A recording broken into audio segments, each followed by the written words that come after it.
Hello and welcome to iPadagogy. This video is all about classroom management and some of the issues that you're going to run into with an iPad in a one-to-one setting. My name is Ryan Kendall, and if you have any questions, then email me at rkendall@alabamachristian.com. Let's go ahead and dive right in. The point of this, as I have alluded to, is to address some common scenarios that you will run into in a one-to-one setting with iPads. I would like for you to email me any questions or concerns or comments that you have after watching this video, and you have my email there. You can go back and see that on this video. I would also like to give you some methods that you can use this fall in a one-to-one setting and some things to think about as you create your rules and procedures as you anticipate your students being in the classroom, every one of them having iPads this fall. Very, very important. The number one way to decrease classroom management issues is to have a solid set of classroom procedures and consequences, but not only to have them, but to consistently enforce the consequences that you've set. And if you've not read the book by Harry Wong, The First Days of School, then I highly suggest that you go out and buy you a copy. It's about $30, or maybe I know we've got it in the ACA library. If no one has checked it out, then go check it out there and look at all the procedures and consequences. That is like the holy grail or the Bible for new teachers, but it's also very good for veteran teachers. I know many who say they read it every single summer in anticipation for the school year, and it can only make you better. All right. That being said, let's start out with a couple of scenarios that you might encounter, pretty common ones. What if there's an iPad issue and it's the student's fault? For example, they didn't charge it, they left it at home. It's very, very simple. We've addressed these issues in the handbook, and on pages 30 and 31 this year, items 3 and 12 in the student handbook, you can see exactly what we have said about that. And here it is straight from the student handbook. Quote, if students leave their iPads at home and we can't bring them to the student at school, that's the parents, what will happen? And the school says, such will be treated as a disciplinary issue, just like forgetting a notebook or a textbook. Handbook rules will apply. So basically, they're not prepared for class. What do you do when a student is not prepared for class if they didn't bring their book or their pencils? It's the same kind of issue philosophically. Number 12, quote, what if an iPad goes dead in class because we forget to charge it? Here's the school's answer. Students will be required to charge their iPads each night. A dead battery will be treated as not being prepared for class, and it's the same issue. You're not prepared. You might ask this question, well, what if the iPad is the central part of my instruction that day? What if they absolutely have to have it? If their parent can't bring it to them and it's at home, then, I mean, it is what it is. If it's dead, then students can go to the library and charge it, but it costs $1 to go to the library and charge it, and those proceeds go back to the library.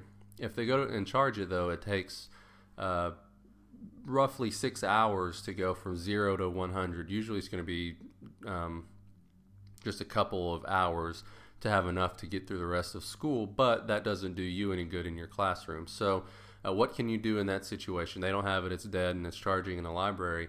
Well, if it's possible, if you're doing a collaborative assignment or cooperative assignment, something that can be adapted into that, maybe you can have them work with another student. A lot of teachers have a hard copy of a textbook in their classrooms, whether it's the student or teacher edition. If you're not, trying to do stuff out of the book where the book has the answers on a teacher answer page, you can just give them your teacher edition and let them use that for the day. But those are a couple of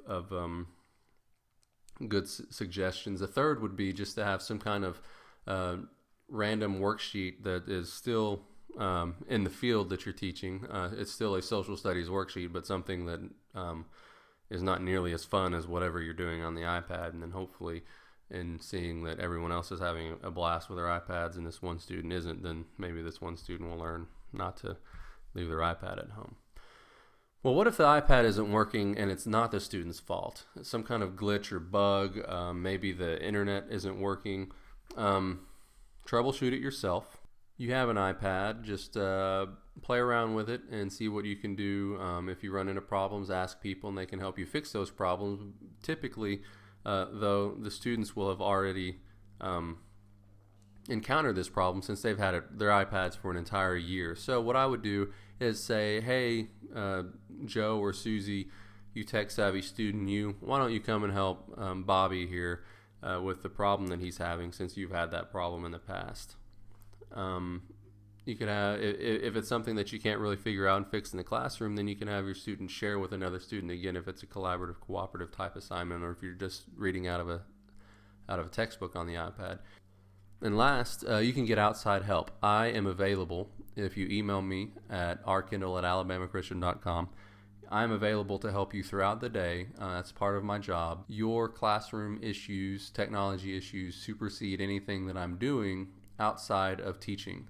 And I will be teaching 1st, 5th, and 7th periods, so I will not be immediately available. But if you email me any other time throughout the day, I'm usually there within 5 minutes to see what I can do to help you with your problem. Now, during 1st, 5th, and 7th period, if you just buzz the office, they will find someone to come and help you with that problem. We've got some other people who are pretty tech savvy and should be available at most times to help you out with that. After the first 9 weeks, I'm going to be available all periods except for 5th period. That's the only period that I am teaching a class after the first 9 weeks. So what happens if absolutely nothing is going right? And this is one of the fears that people have whenever they're walking into a one-to-one environment. It's the internet is the linchpin on which everything is going to turn, and what if it's not working? There's some teachers that have experienced that issue in the past year. What if the app that you're trying to use for this one activity isn't working for some reason, or isn't doing what you thought it was supposed to do? Or what if, and then just insert some cataclysmic classroom tech-related issue, and we all have this fear that something is going to go wrong. Well, I would suggest that you have some kind of a lesson plan or something to do that is not tech related. And this is just a good idea if there's a storm and the power goes out and we're sitting there in the dark for a little bit or whatever. It's happened before. You can just have your students be working on that. You can have them do this other activity that you've got prepared already while you are trying to fix whatever problem it is, or whenever you call me in and try to fix that problem, they can be doing something else while we're trying to troubleshoot it and figure it out. Sometimes you just have to throw the lesson plan that you have out the window, do something else for that day without technology, and then come back to it whenever the technology is working at a later date. One of the issues that we run into with iPads is that students cheat. But they cheat with or without iPads. They're going to find a way to cheat. They're going to find a way to beat the system. Some teachers muse that if the students would spend as much time trying to get better at school and spend that much time in their studies as opposed to trying to beat the system, then they would probably make a really good grade anyway. But those students really don't see the logic in that, so it's kind of a moot point. But so what do you do? Or how do students cheat? They can write on their shoes. They can write on the inside label of a water bottle, and then take the label off, write in it, and then glue it back on there, and then see the answers while they're taking their test. They can bring a cheat sheet to class and leave it in their pocket or their hoodie or on their desk underneath their test. They can tell their friends who have you later in the day that, hey, there's a pop quiz coming up. We don't ban any of those materials that they're using for cheating, so it doesn't really make sense to ban the iPad either. The point is, we can't really stop the students from cheating whether they have iPads or not, but we can make it more difficult. So the question is, well, how can we make it more difficult? Well, teacher awareness is one of the ways that we can make sure that we know students. If students know that you know the ways that they can cheat, then they're going to be less likely to cheat. And we're not going to keep every student from cheating, but hopefully in educating you guys, teachers, on how they cheat, and you guys coming up with rules and procedures to kind of guard against that, then the ones who probably normally wouldn't cheat but might if it was easy, we're going to make it difficult enough to where they're not as tempted to cheat. The ones who are going to go out of their way to cheat regardless, they're going to cheat. Here are a couple of ways that they do it. They can copy and paste anything that you have in electronic form, a PDF, a Microsoft document, or a Pages document, any kind of thing that you give them they can copy and paste it and email it or share it in some other way. For example, with messaging apps, or even social networking apps like Facebook and Twitter, if they wanted to. I don't think that would probably be the way to go, but they could.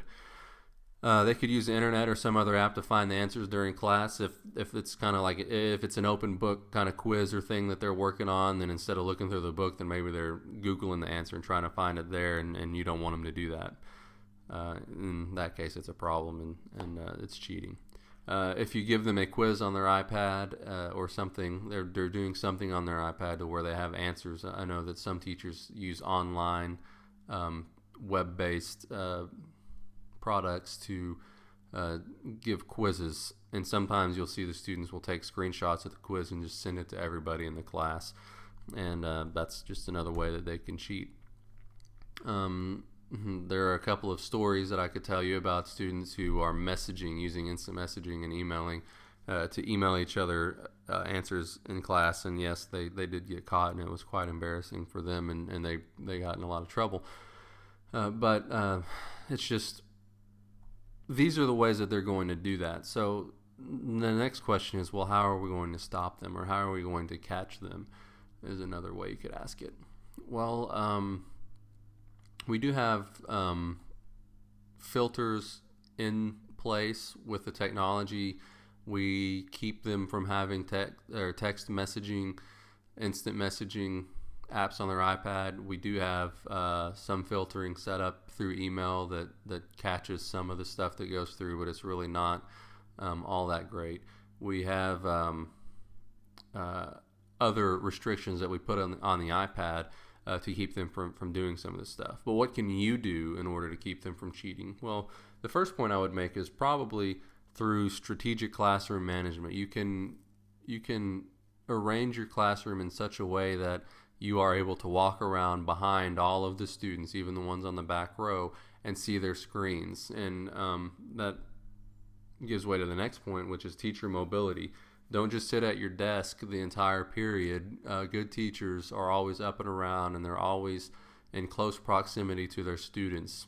And just a normal classroom procedure, even without iPads, or classroom management technique that teachers use is their proximity to students. If you got a student who is misbehaving and you go and stand kind of close to that student, then a lot of times that student will not misbehave as much. They will be more likely to do what they're supposed to because your presence is felt. And the same goes with iPads. If they know that you're close, if you're around, then they're going to be less likely to try to cheat or do anything else that they're not supposed to. Third, you can use the flip command, and basically if they have their iPads in their hand, they just do a 180 with the screen, and then you can see it. And if they don't do it fast enough, then you give them a consequence. And if the consequence is detention, then every single time someone does not flip their iPad in enough time, then you give them detention. I didn't hear you, or oops, I dropped it, or whatever. It doesn't matter. You always give them that consequence, or it's not going to be worth anything.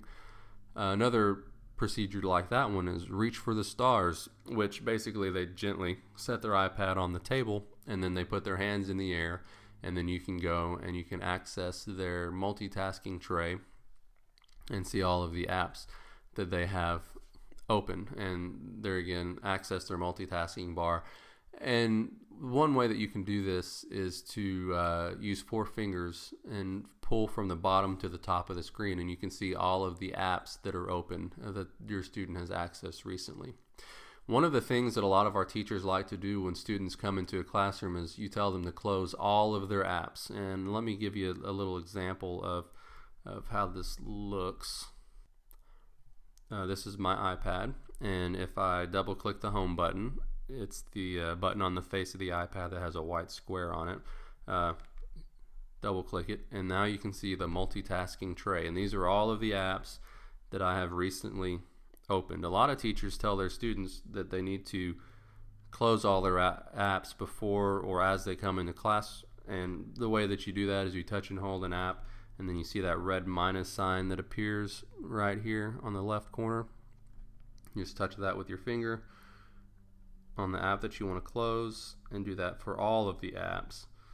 And now I have no apps that have recently been open. And you can go by and you can anytime open that tray and see all the apps that they have open recently. And one way to do this is with a 4-finger swipe, like I said, and that's what I'm doing here. I'm not tapping the home button.